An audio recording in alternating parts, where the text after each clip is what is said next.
Welcome, ladies and gentlemen, to episode 217 of the Splashcast Monday Night Raw. Going up on another Tuesday. Shout out to Weather. I am your co-host, Reggie. I'm your co-host, Norwood. We are going up on a Tuesday, and I'm not a popsicle. We ain't freeze. We lived. I was a popsicle this weekend, brother, on that storm duty. I was out there. Ain't nothing like cold with, like, you don't want wind when it's cold. Correct. But dry cold is just as desolate as desert. Like, you just walking around and ain't no sound, ain't nothing, just cold all around you, touching your bones and giving you a hug, kicking your ass all through your jacket. Like, nope. My jacket was just, I had like 4 layers on. It was so cold. It was like -4 with the wind chill in Atlanta. Whew. I can say that I did pray for a long time that the Lord would take me out of the weather, and I've been out ever since. And I have not seen frigid weather, nor have I seen hurricane season. And I appreciate it. But thankful to you making sure people got electricity. Yeah. It was cool. So we were gonna try to pod yesterday, but I didn't get off until yesterday, and I'm not gonna lie to y'all, I was too through. Too slew. So, and shout out to Kev in the back. What's good, brother? Kev, we're supposed to add a Kev cam. I'll do that. I like the mystery because he can say whatever he wants to. Come on, MF Doom. Yeah, unbeknownst. Or don't pull an MF Doom and have somebody else do it, like he did. But I'm excited, man. This is a better week for me than last week, to say the least. Yes, sir. So y'all know what it is on Monday Night Raw. We do the live stream. We start out with our mic check. Normally, that's where we do our Hawks talk, NBA basketball, as well as any other miscellaneous news around sports other than football. And then we take a break. Then we go to college football and pro football for almost the last time, because if I'm not mistaken, the last football game will be in like 2 weeks. February 8th, baby, Super Bowl. Go ahead, find your location, find your libation. Make it happen. Yes, sir. So with that being said, we're going to jump right into the Hawks talk. Hawks played the Grizzlies, the Suns, and the Pacers this past week. Very interesting week for us. Got off the schneid a little bit. A little bit. Say that again. I said more than just a little bit. We are there.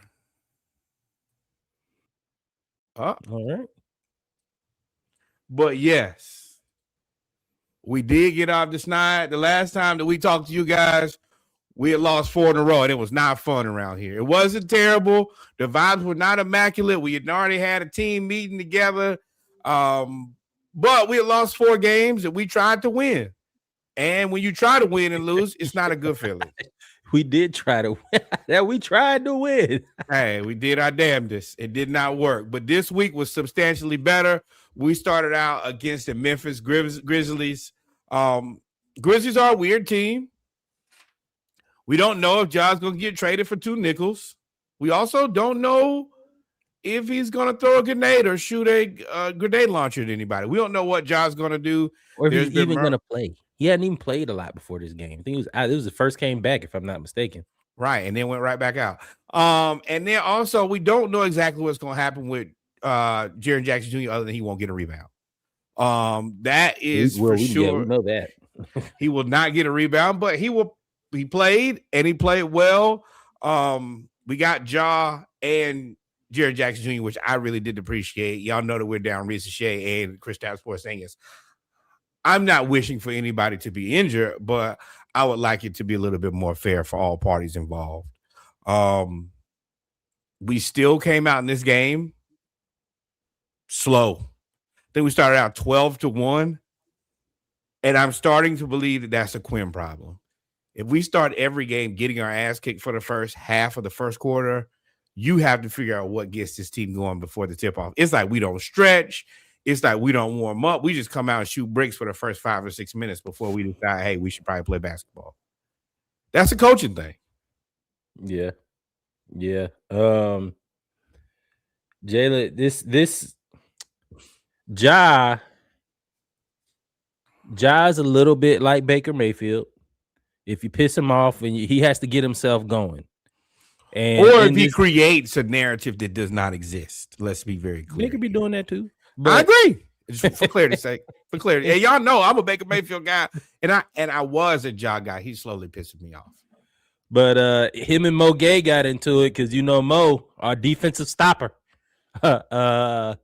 He came in and I guess Ja got upset that he fouled him. And he really did, but it actually wasn't a foul, it was a jump ball. And Ja felt like he fouled him. And then when he got up, he pushed Mo. And man, I wish you would have uploaded that picture where Mo had him like, hey, chill out now. I'm 6'11", big dog. Right. Had Ja hemmed up. Ja had to laugh it off. Ja, first of all, Mo Gay is a scholarship boy. He out here trying to get it how he can live. He on a non-guaranteed, guaranteed daily contract. Per diem is what his contract basically is. He trying to get it. And he works hard. He just started playing basketball. He was in 10th grade. And Ja is upset because I guess he was trying to reach around his head and neck to get the ball. That's what happens in basketball, brother. But Ja takes a cheap shot once Mo gets up and walks off. And then Mo proceeds to walk back over there and let Ja know, I will choke the shit out of you. And it ain't nobody. Steven Adams ain't here no more to save you.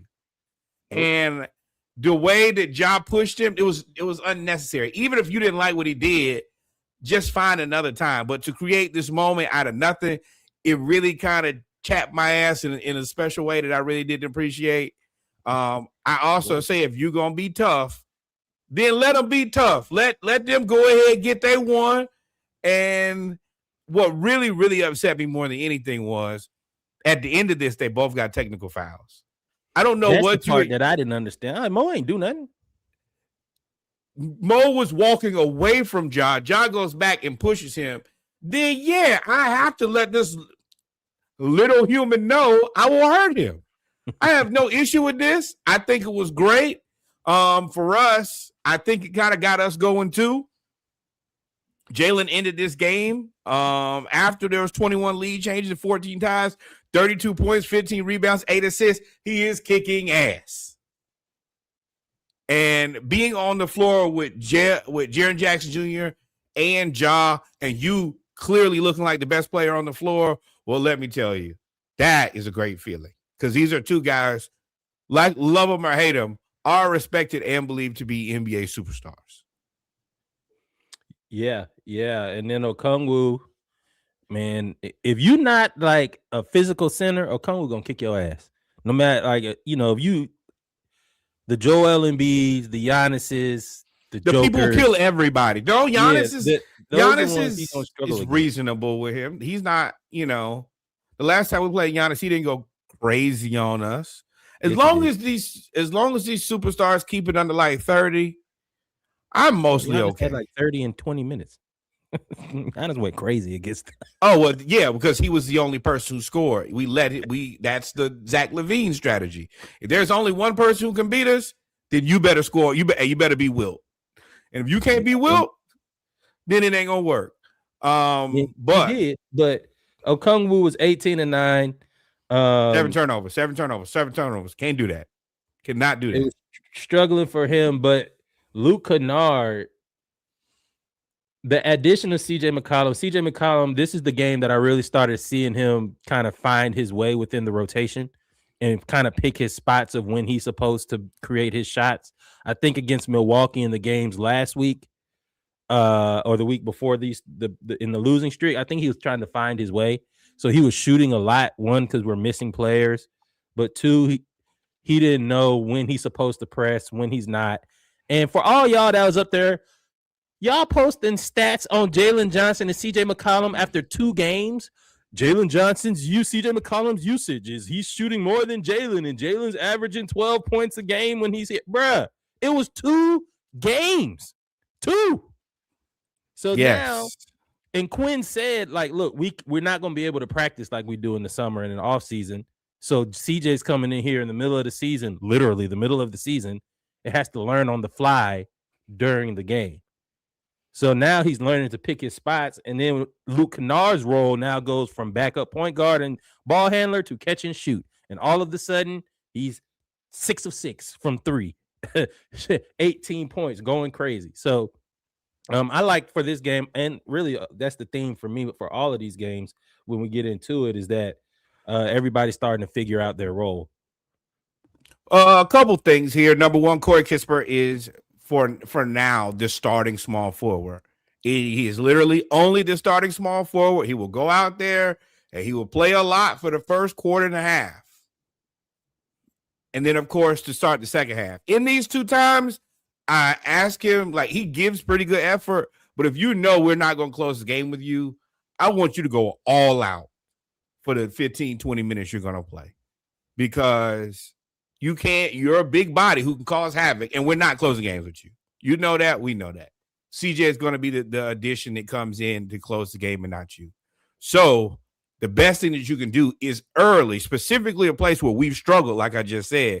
If you can come in and get us going and do some things early, it will do us a great deal later in the game and keep us from getting down early so we struggle. But what I'm saying is you use the minutes that you've been allotted to the best of your ability. Can I jump in real quick? Respond to that just Shoot. real quick. Shoot. So I agree with you on that. The only thing is, for me, it seems like he's pressing. So he's like, compared to what he was doing against us in Washington when he played us and he was just shooting the lights out, it seems like he's trying to get to the bucket more. And I don't know if that's the role that they want him to do, but he's much better, almost like a bigger Luke Kennard, is better at catch and shoot versus trying to get to the rim. So I agree that I want him to go all out, but I still want you to know your role.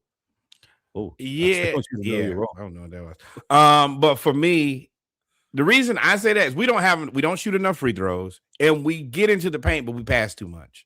Get in there and see if you can shoot some free throws early, brother. The other part for me, the bench, like Reggie said, y'all got to give CJ a chance. He's been playing for the Washington Wizards. They've been playing unserious basketball for the last 5 to 7 years, maybe longer. So if anybody was there, Russell Westbrook and Bradley Beal, and y'all know where they are in their life now. That was the last time they played any level of competitive basketball. So CJ's not been playing competitive basketball. He's been playing whatever basketball he want to play. So you got to give him time to figure out where he fits in this. And we really needed him. Dyson 1 of 9 from 3, even though he gave us 7 rebounds, 8 assists, and 1 turnover. Fantastic. And Dyson couldn't hit the broadside of the barn either. He went 3 of 11 and 2 of 9 from 3. So realistically, CJ and Luke did us a favor, giving us 15, 18, and Vite giving us 7 in the 11 minutes he played. I really appreciate that. Since we don't have a superstar, we don't have one of the top 10 guys in the NBA right now, it's got to get it how you live. If we can beat you with Okongwu and Jaylen Johnson just dominating you, then we'll beat you that way. If we got to have Dyson and Nickeil Alexander-Walker and CJ in a 3-guard lineup jump you and score a bunch of points that way, we can get it. And I think it would be a lot easier for us to win games if we had Kristaps. But in his absence, Koloko, 11 minutes, 5 points. This was his first real game, but you could just tell him being in the paint, it changes the decisions that people make that they were not making before. Before, where they would just be like, oh, well, I got this. I'll just go to the paint and nobody's going to stop me, and they'll probably foul me so I get an and one. Koloko with a standing 9-5 reach, that's toast. You have to make a whole different decision in the middle now. And that's one of the things that I will say. I wish we had made this move 2 weeks ago. We would probably have 3 or 4 more wins, which probably would have had us out of the play-in. Better late than never. And McCollum had 6 assists, which really that's what I was going back to, taking the ball out of Kennard's hands, the ball handling out of Kennard's hands. That was really good. And that's why I kept saying, y'all just be patient with CJ. He going to get the bucket, and we're going to put him out there. So that was, that was a pretty good game. We were really resilient in this game because the Grizzlies just would not go away. And the Grizzlies full stack deck minus Zaccharie. This is a good team. And Jalen Wells, very good. Yes, very good young player. Cedric Cowherd probably not going to be in the rookie of the year conversation, but a guy who basically came in and is now a starter for this team. Yeah, this team is solid. John Conchar is really the only questionable player in their starting lineup. And Gigi Jackson and Jock Londale also pretty good. KCP old, but he's a vet. This team ain't bad. Are they without focus? Yes. Do they probably not have a strategy forward facing? Yes. But is this a solid Memphis Grizzlies team? Absolutely. Yeah. So that game was interesting. We did win 124-122. And then we came here against the Suns and we had to take on Devin Booker. And y'all have to say it now. And Dillon Brooks. They had to play Devin Booker and Dillon Brooks in that Suns team. And Jalen Green for the 4 minutes that he played. We did win this game as well. 110-103. Jaylen Johnson, 23 points, 18 rebounds, 9 assists. 18 rebounds is crazy. Yeah. I don't even know what everybody else was doing other than watching. And considering that the most rebounds anybody else had for the Suns was 4, and now it's Colin Gillespie, and y'all know he's not a very large human. It's a masterclass. Yeah, this game was fun, man. This is really Jalen flexing his muscles. Okongwu, 25 points. I mean, he only had 5 rebounds because Jalen got all the rest of them. 5 assists. This game was actually really close to a certain degree. I'm not gonna lie. We were kind of getting our ass cut by Booker. I was about to say we were about to lose. I'm not gonna say we were about to lose because he was using a lot of energy in order to keep them in the game, but he was doing it by himself. Then a completely impromptu accidental move. He rolls his ankle, bumping into Onyeka Okongwu, and he immediately went to the locker room, and that was basically the end of the game for us. Without Jalen Green and without Devin Booker, they don't have enough offense to get anything done over there. If you want to go back and watch some really good defense, watch Dyson Daniels put Dillon Brooks in prison. Yes. I'm talking about hands and feet shackled. It was as good as Dillon Brooks has played this entire NBA season, and as much as I like Dillon the villain, he had nothing. He had nothing for Dyson. Nah. Okongwu had 25. McCollum again came in 21 off the bench. Dyson had 8 rebounds, 4 assists. So Dyson is always he's always gonna get you something. Like, it may not be points, but he's gonna get you something. And I think he hit a 3. No, he didn't. That was the next game. No. He hit 1. But this was also the CJ McCollum game. CJ, when this game got close, CJ went on fire. He was 2 or 4 from 3, but his mid-range that he's figured out, that little shoulder check, that I think him and Jalen have to train with similar people because they both do that little shoulder check, free throw line, fadeaway. And there's nothing, that little pick and roll, got wildly long arms to be his height. Bank shot, jumper, runner thing that he was shooting. Yeah. There was nothing you could do. I need y'all y'all need to apologize to CJ. I think y'all also need to apologize to Ansi Saleh about all this Trae Young trade is terrible. It's awful. I think that there's high potential that we have CJ and Corey Kispert going into next season. And if we traded Trae for 2 functional pieces and got out of a $50 million player option, I don't, it may not be the slam dunk that you want, but it's what you needed. I think that's the thing that Atlanta sports overall need is more, hey, give me more functional players with structure than flash in the pan. I don't need no more shining. I need winning. If it don't contribute to winning, I don't really care about it anymore. Also, another Christian Koloko game, 2 blocks, 2 points. It's not going to be the box numbers that matter. It's the fact that when he's on the floor, we're not getting killed in the paint because we're playing power forwards at center. Also, as much as we played Onyeka Okongwu and Jaylen Johnson, we need other guys to kind of step up and play some minutes. Okongwu is, like I tell y'all every week, he's played the most center of anybody in the NBA. He is one of the smallest centers in the NBA. That is going to take a toll on your mind, body, and soul. Jaylen Johnson, y'all have seen some of these games where he's been unstoppable, and some of these games where he looks like he's a little gassed. We got Asa Newell. We got Moge.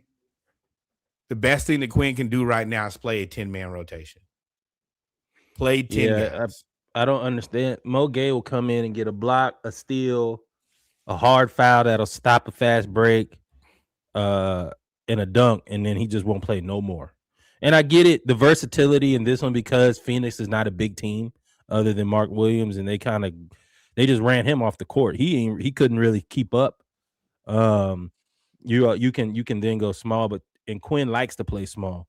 But I would love to see Moge and Koloko, or Moge and Okongwu, maybe Jaylen at the 3. But again, you can wish all you want until you get Zaccharie Risacher back. I'm not talking about Porzingis anymore. Whenever he comes back, he comes back. Yeah. But Zaccharie Risacher back, you kind of got to make do. So what I think and what I've heard as far as what I've read is that it will probably be the matchup of Koloko and Jaylen Johnson together, because you got Jaylen Johnson doing so many different things on offense. Koloko on the back end kind of fixes the defense. So like in this, where he played 39 minutes, he going to run out of gas, and you can see it. He gets tired. You got to run the offense. You got to get 18 rebounds, and you got to score 23 points. Well, yeah, as good as you are, you're going to run out of gas somewhere. And if Koloko can just stand there in the paint, and I will say, as a guy who's kind of been a young but NBA journeyman, the fact that he's gone different places, I think he kind of figured out pretty quick, oh, I got to learn how to play standard center everywhere I go and do it at a high level.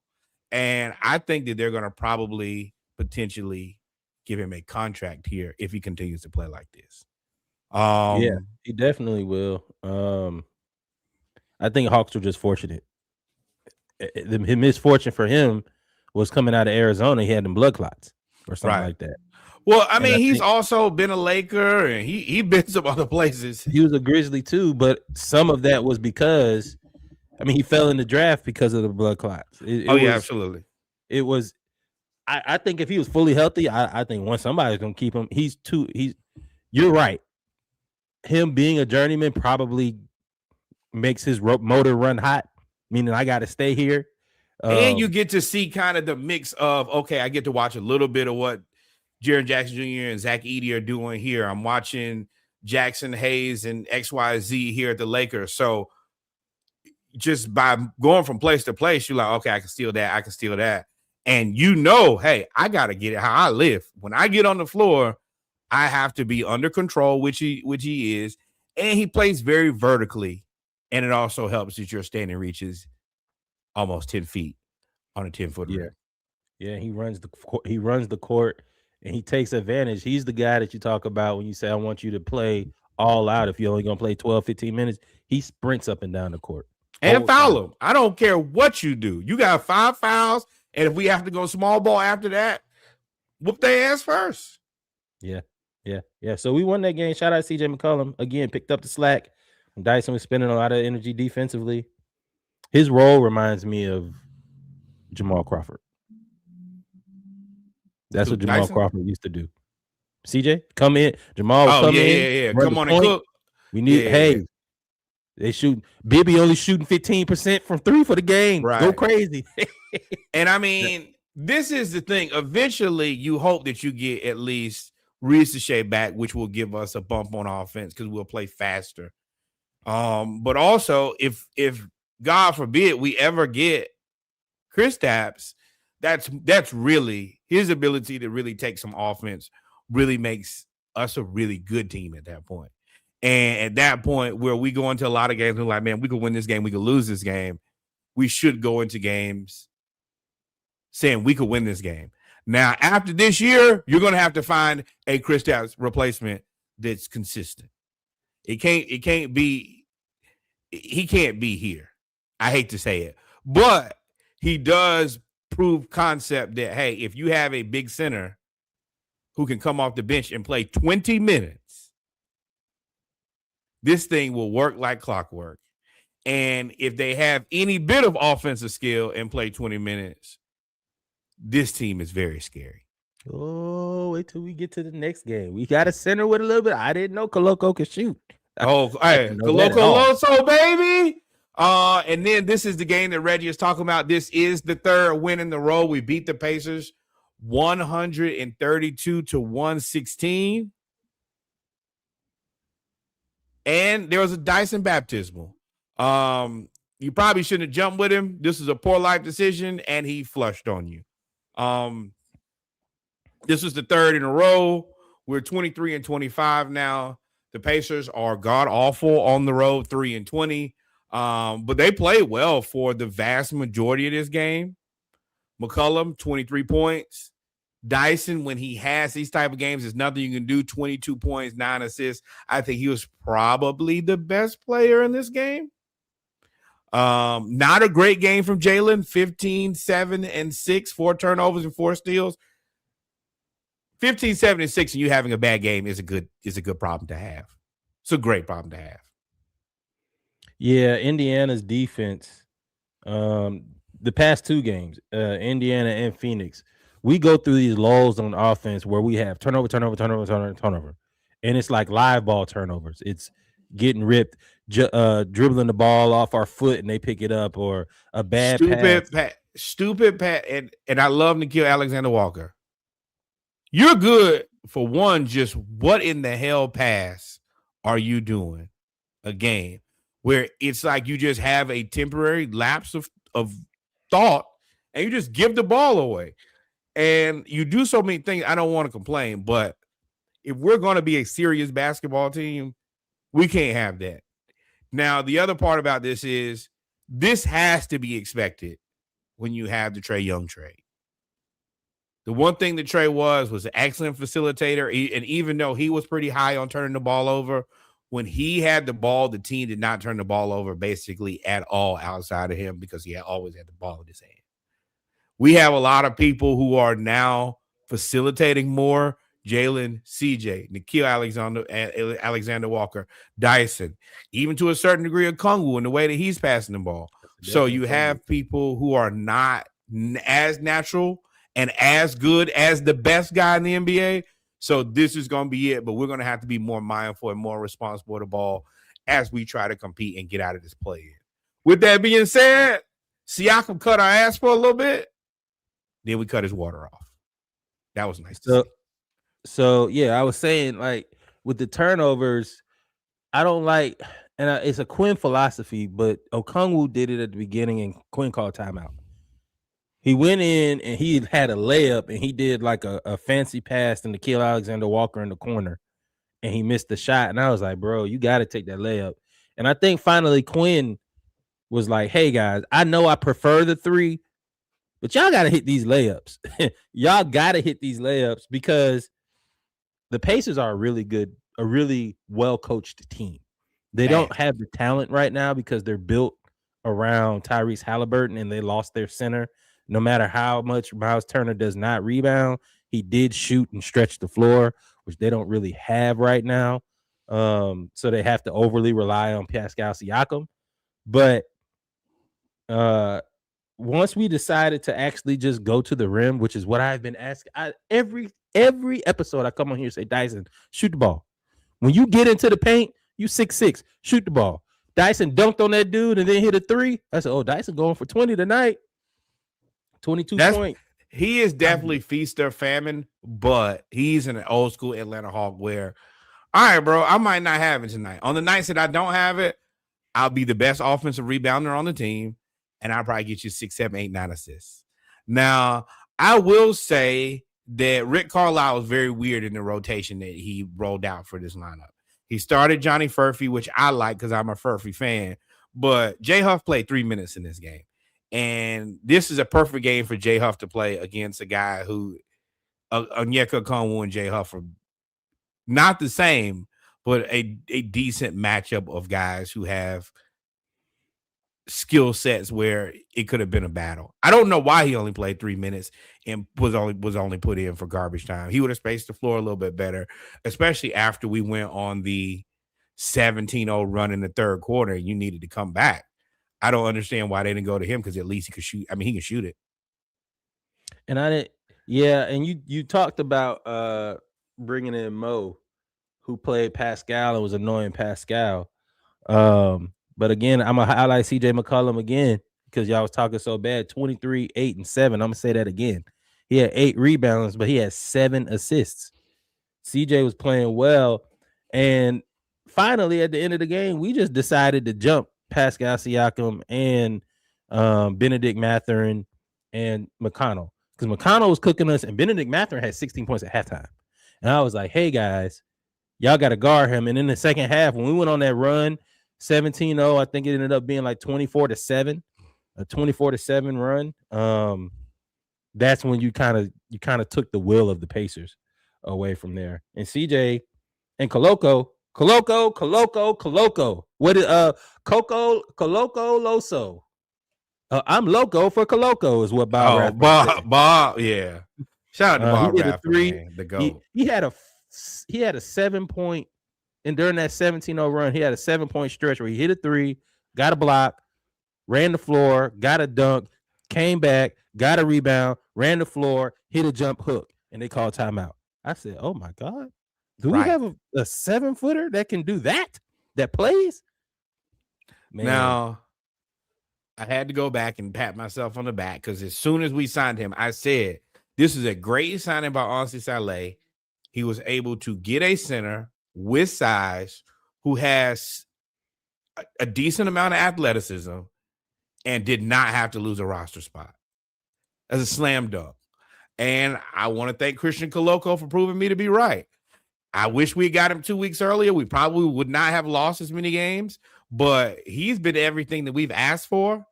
Yeah, apparently the rotation once Zaccharie Risacher gets back, because if Koloko is going to play this well, Kisper's out of there.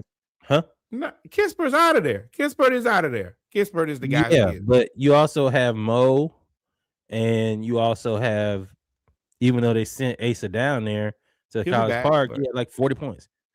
So for me, this is where Quin has to coach. If I need more points, then I think Koloko should be the bar none backup 5. For all the backup 5 minutes, play Koloko. Now, in the 4 minutes, you got 2 options.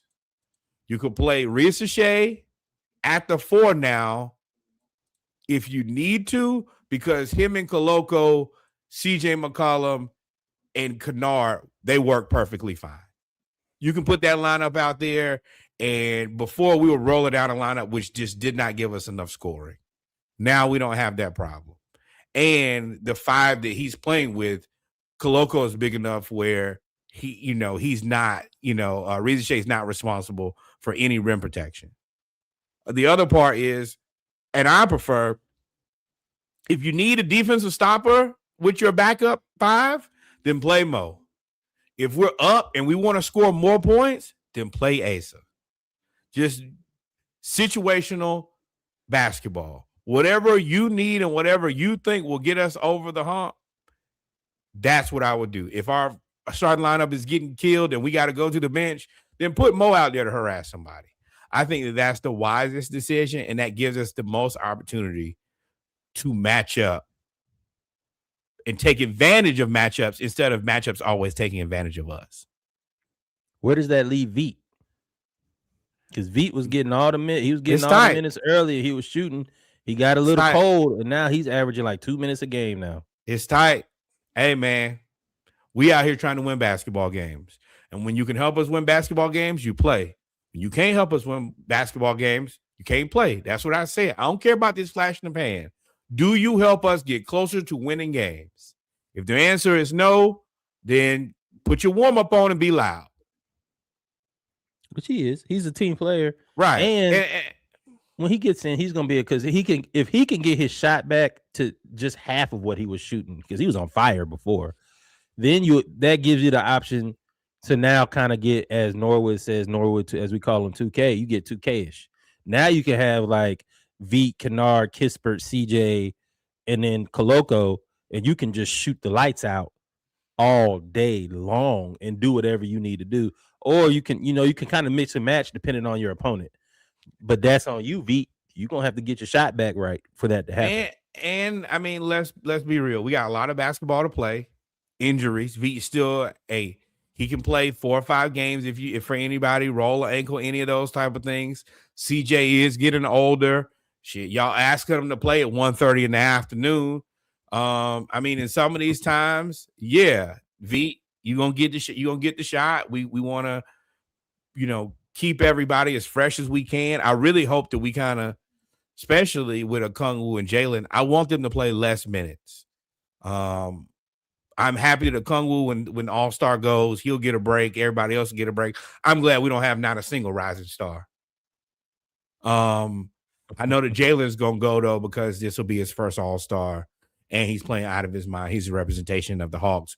But, he needs some rest. We're trying to go into this last third of the season, and we got to make some moves here. We got to pass some people. So, yeah, I want my guys to be fresh and ready. But I think that Koloko and CJ McCollum on the bench, we are 8-16 when we get outscored from the bench. We are 15-9 when we outscore people from the bench, and we've been scoring 42 points since January 11th off the bench. That makes the game completely different for us. I agree. It feels good to win. Well, yeah. Because after the 4 half whoopings in a row, we needed to bounce back. We got a couple tough games coming up.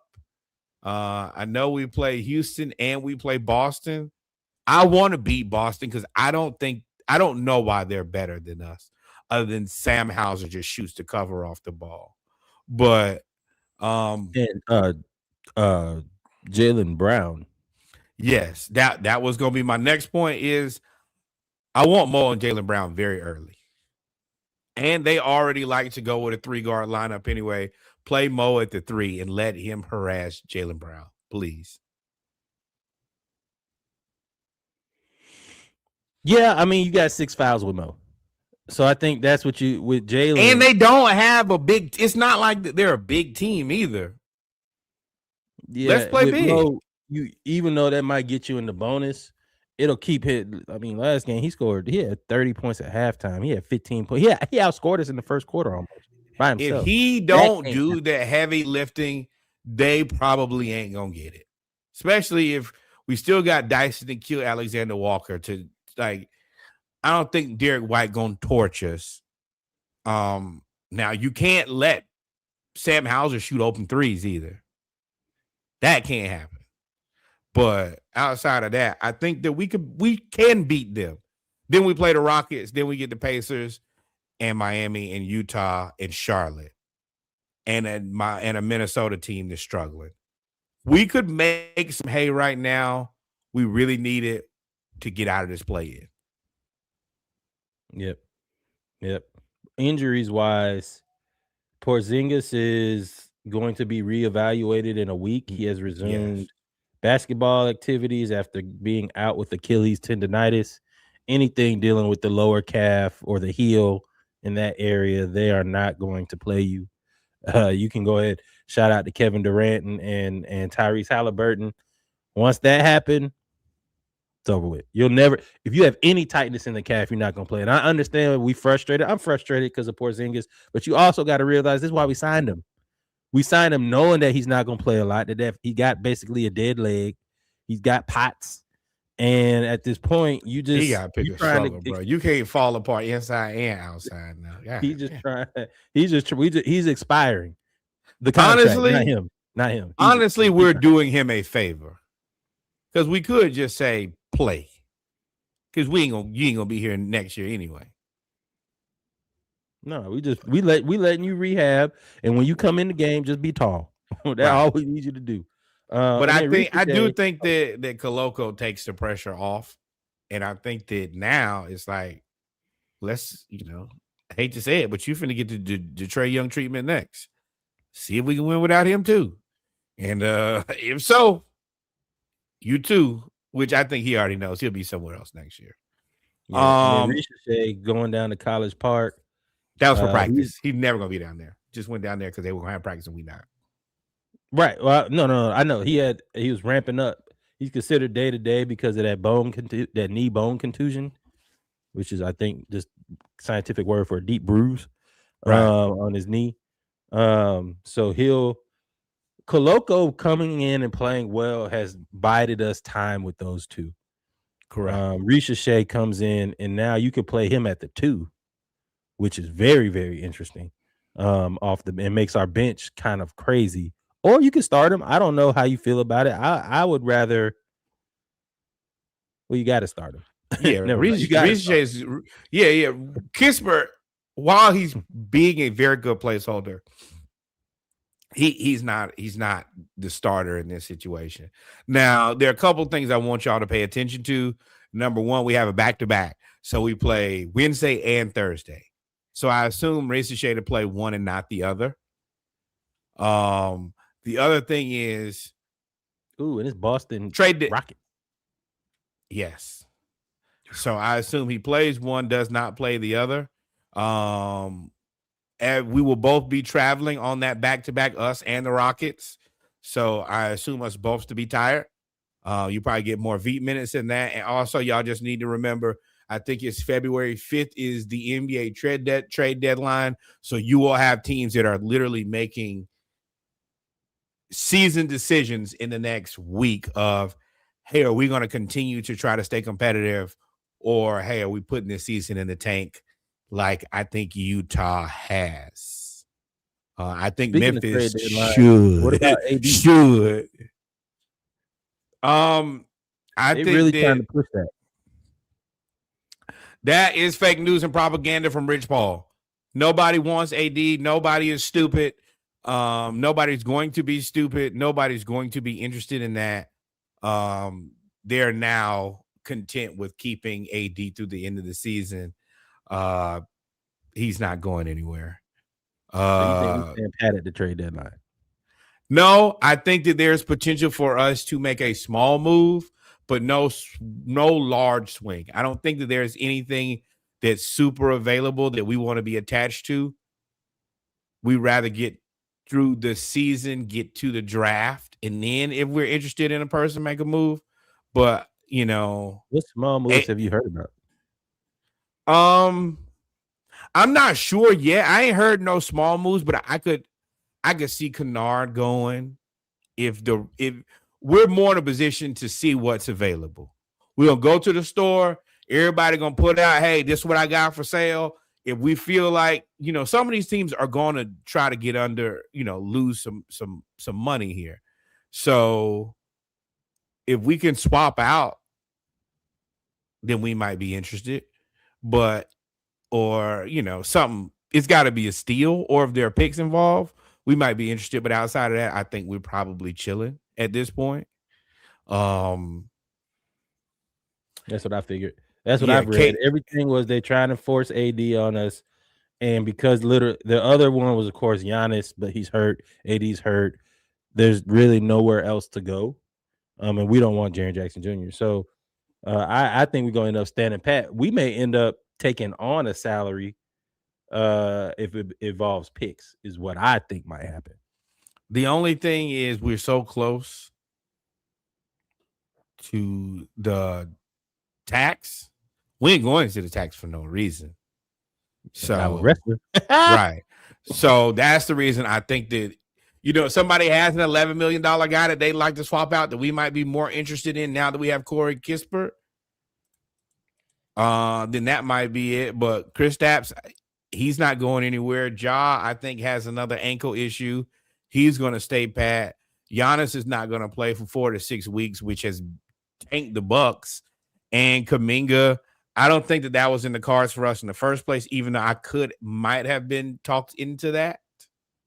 To start him at the 3? No.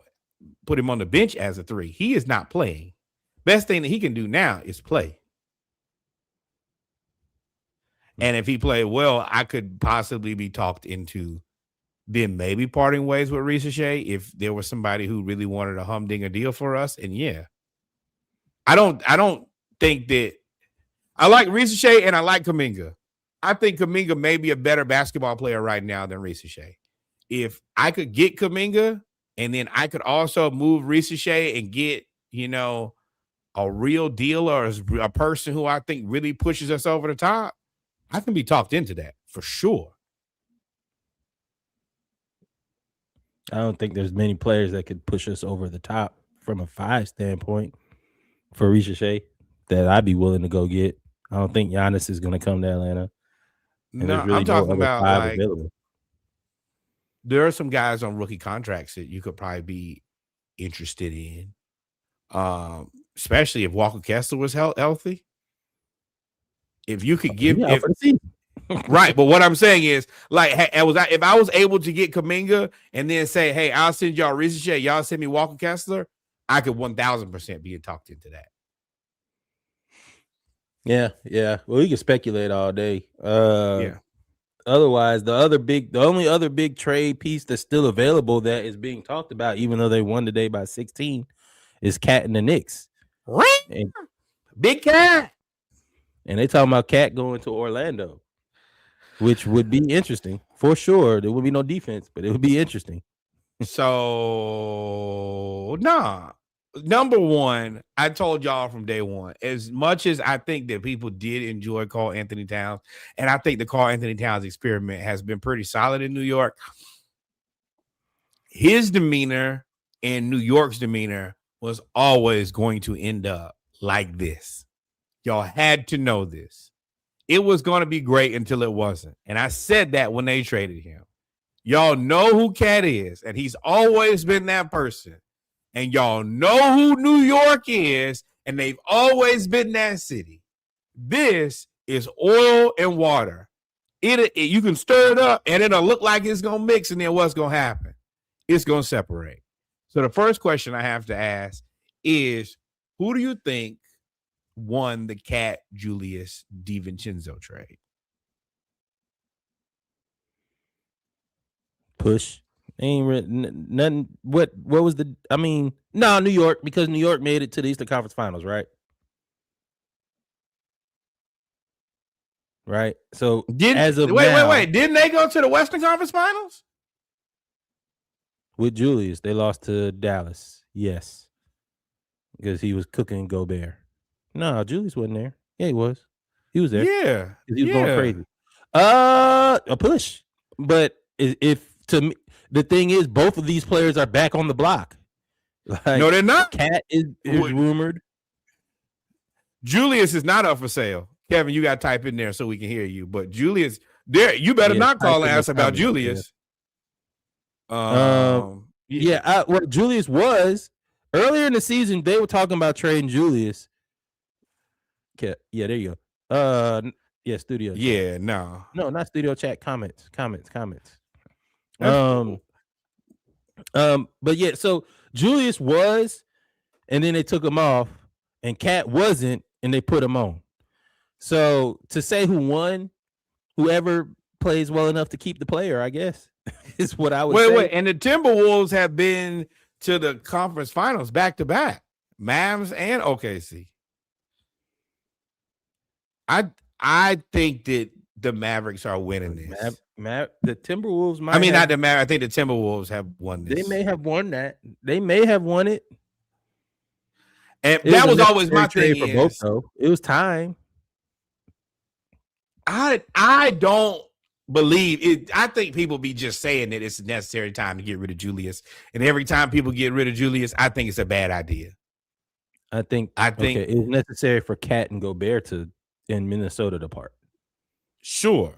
But I think that the Lakers should have kept Julius. I think the Pelicans should have kept Julius. I think the Knicks should have kept Julius. And I think that the Timberwolves have no interest in moving Julius. And the thing about it is, it was always Julius his contract was $30 million. Karl Anthony Towns' contract is going to be $50, and he's going to get paid again. Julius is a better fit with Rudy, for sure. To me, even though they're both 7-footers, Cat refusing to do anything he really can't do anything in the paint, and Julius still can at least be a big body, and he still can post. He can still move you out the way. He can still hit the little floater.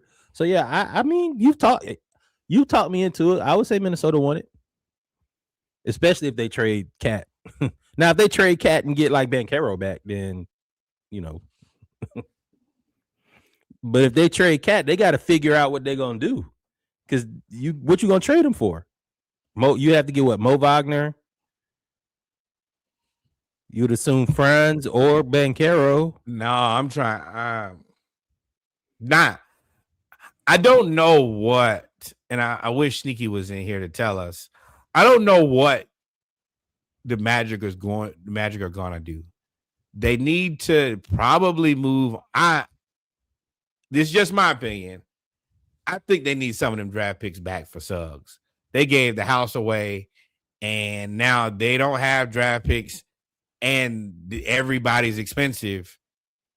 You probably need to get some good young players that can play and not cost a brick.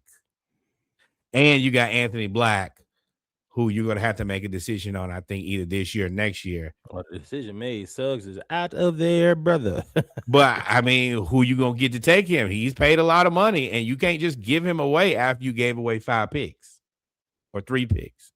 You gave away a lot for him. For Suggs? They drafted Suggs. No. For Bane. And Suggs ain't cheap either. Suggs like $30 million a year.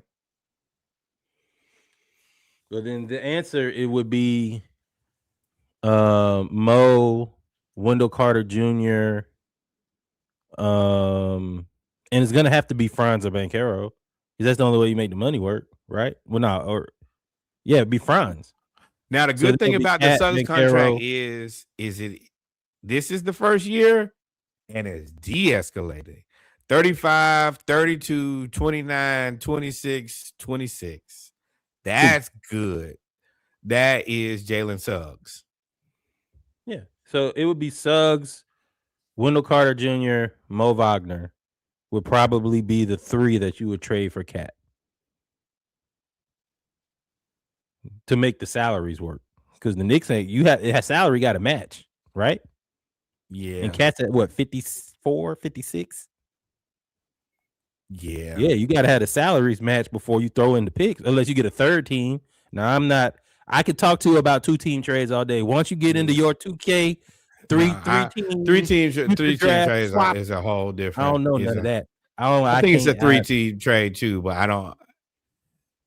This is such a weird trade market because. Oh, well, then send him to Minnesota. Everybody who Suggs. They need a point guard. Or Miami. Suggs would be perfect for Miami. He's a boot camper. He is a boot camper. 3-team trade is a no-team trade.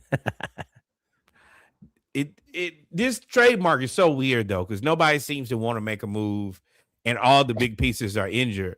So it's I've been saying that in my mind for the last 2 days. I was like, I don't think nothing gonna happen. I think we're gonna get a whole lot of speculation. Ain't nothing gonna happen. If nothing happens, then there are certain people who need to be. There are certain teams that are dumb. I say we right. I had to make sure I said the right thing, because Grizzlies, y'all have to figure out what you're going to do. If y'all are not going to be competitive, then you need to unload some salaries and get some draft picks. Bucks, I think that they're just in a bad situation because they've waited too late on Giannis. This is what happens. You can't wait until the offseason, because that gets you deeper in. First of all, you're going to waste everybody's time now, because you wasted 2 seasons because you didn't know what to do with Giannis. If I'm any of those young guys, I'm getting the hell out of here. I'm not playing with y'all no more, or I'm gonna charge you an arm and a leg. Now, what do you? Now the other part is no. That's the reason I'm saying now that we're like I said, trade deadline February 5th, and the Bucks don't have a way to anything. No, they're just stuck. I would probably do my best to try to unload Miles Turner if I could. Take no rebounding $100 million Miles Turner. Hey, you put it out there by the end of the street, see if somebody will take it. Maybe they will. Charlotte. No, Charlotte got Ryan Kalkbrenner in draft picks. I'm not, and they score. I'm good. A lot. Right. But that I will be trying to move bad contracts. Same thing with the Bulls. Y'all need to be trying to make calls and find a way to dump Patrick Williams.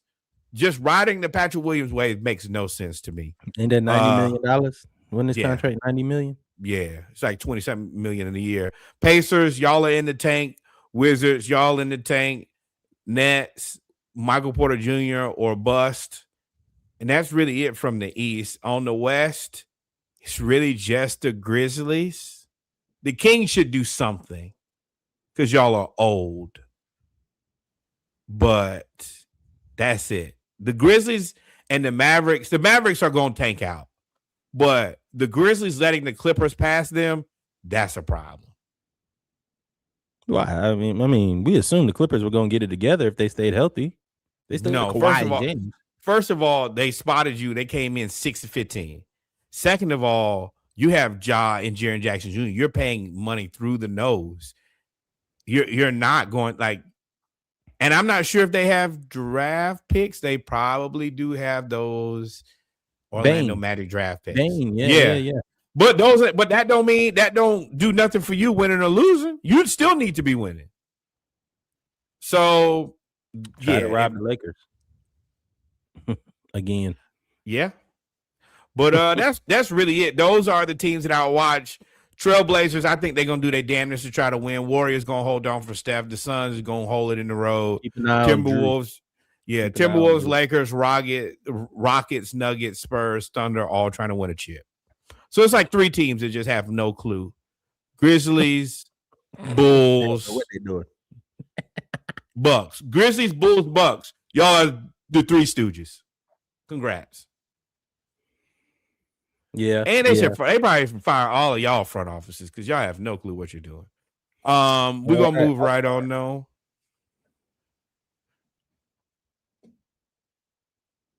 Here we go.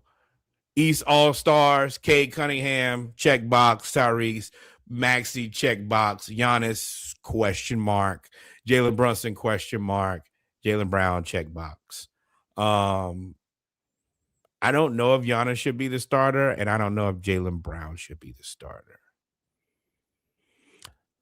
I mean, Jalen Brunson, excuse me. Is this just positionless? Because remember, they used to do 3 guards, 2 forwards, or front court, back court is what they used to do.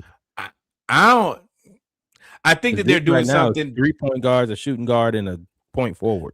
Yeah, I think that because they're doing the versus the world thing, they're doing it a little bit differently. But this is 3 backcourt and 2 front court, and it's typically 2 backcourt and 3 front court.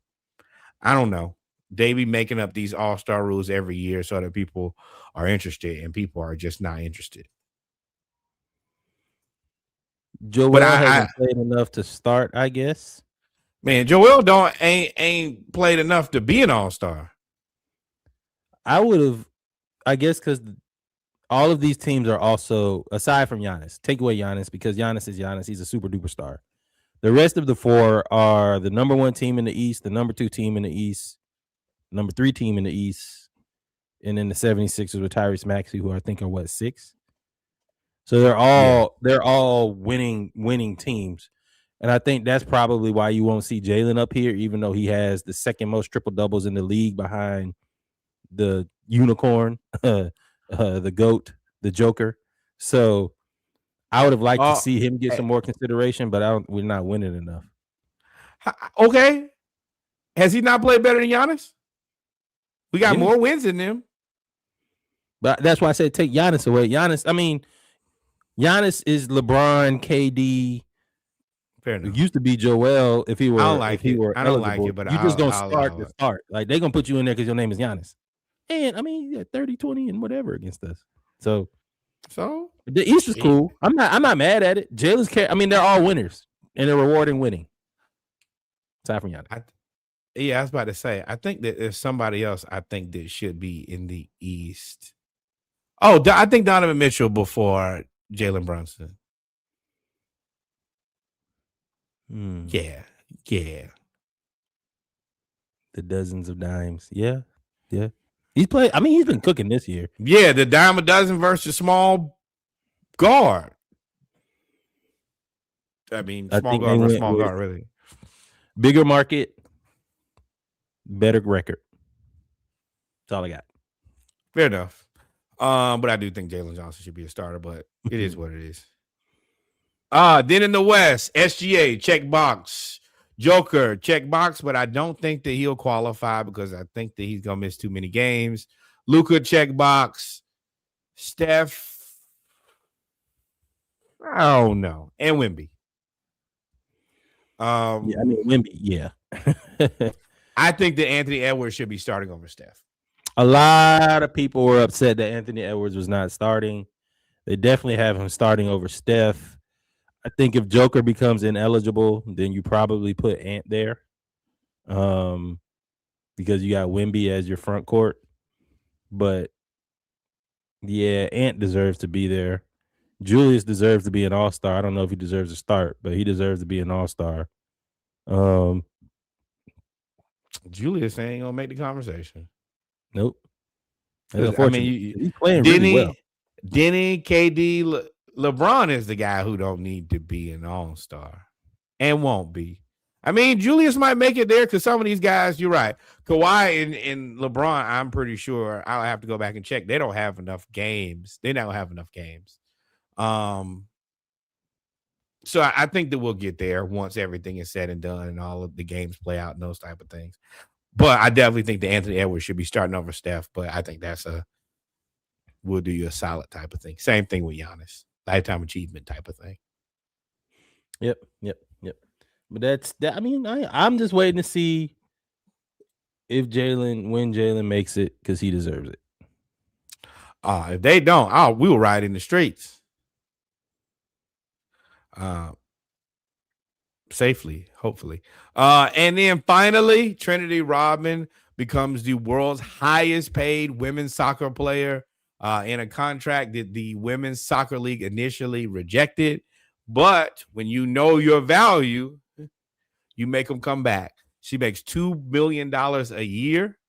That puts her as the, once again, highest paid women's soccer player in the entire world. It's a 3-year extension that goes through 2028.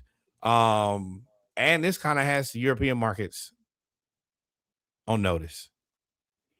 Yeah. This is a big win for the NWSL.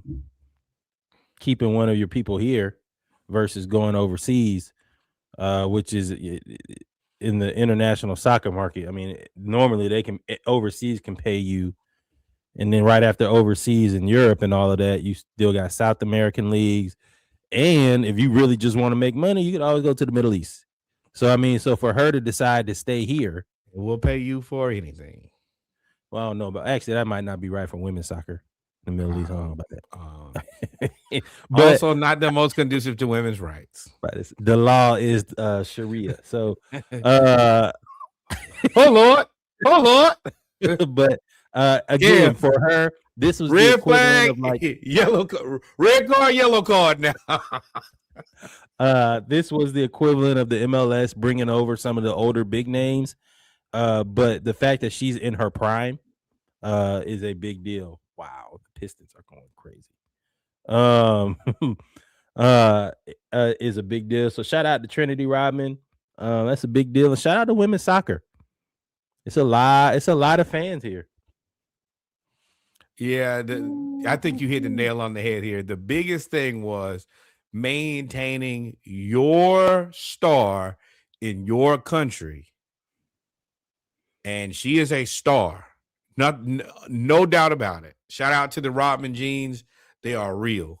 But keeping her in America was a big W. And pay what you owe. Pay these people, man. Shit ain't You don't cheap. have to. But with that being said, ladies and gentlemen, we have come to the end.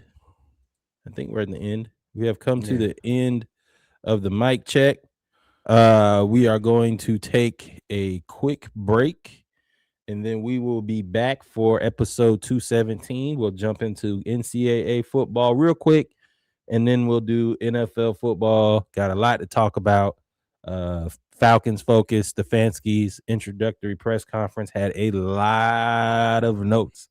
Got a lot of notes from there that we're going to discuss. And then we'll go to conference championship weekend, followed by more coaching carousel and 2 news articles that I did not see coming.